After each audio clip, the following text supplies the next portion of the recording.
என்னோட தங்க கட்டிக்கு happy birthday. Saturday வந்ததுனால வேண்டாம்மா இன்னைக்கு வீட்லயே இரு. நீ ஸ்கூல் போவாதன்னு சொன்னா கூட கேட்கல. இல்லம்மா நான் மேம்க்கெல்லாம் வந்துட்டு சாக்லேட் குடுக்கணும். ஸோ நான் போறேன்னு சொல்லி கேட்டுட்டே இருந்தா.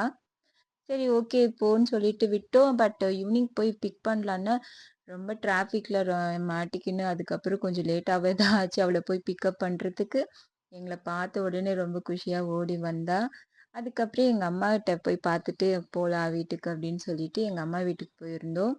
ஈவினிங் வந்துட்டு ஃபேமிலி, ஃப்ரெண்ட்ஸ் எல்லாம் நான் இன்வைட் பண்ணியிருந்தோம். ஆக்சுவலி வந்துட்டு லாஸ்ட் இயர் நாங்க வந்துட்டு எங்க மாமியார் இறந்துட்டதுனால நாங்க வந்துட்டு பர்த்டே வந்துட்டு எதுவும் செலிப்ரேட் பண்ணல. ஸோ அதனால வந்துட்டு இந்த வருஷம் அவ இல்ல எனக்கு நிறைய பலூன்ஸ் வேணும். எல்லாரையும் இன்வைட் பண்ணணும்னு சொல்லி கேட்டதுனால, ஓகே அப்படின்னு சொல்லிட்டு சிம்பிளா வீட்லயே பண்ணியிருந்தோம் நாங்க.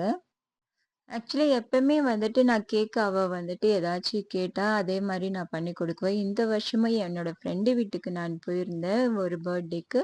அவ வீட்ல வந்துட்டு அவ பாப்பாக்கு இந்த மாரி கிட் கேக்கு பண்ணியிருந்தாங்க. ரொம்ப நல்லா இருந்தது. லைக் நெறைய சாக்லேட்ஸ் எல்லாம் அதில கலர்ஃபுல்லா வச்சுட்டு பண்ணியிருந்தாங்க. ஸோ அதே மாரி தான் எனக்கும் வேணும்னு சொல்லி கேட்டதுனால, ஓகேன்னு சொல்லிட்டு நான் அதே மாரி வந்துட்டு கேக் ஆர்டர் பண்ணியிருந்தேன்.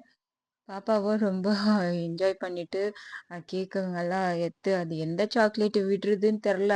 அந்த எல்லாத்துலயும் எடுத்து சாக்லேட் பசங்கலாம் எடுத்து வாயில போட்டுட்டு இருந்தாங்க.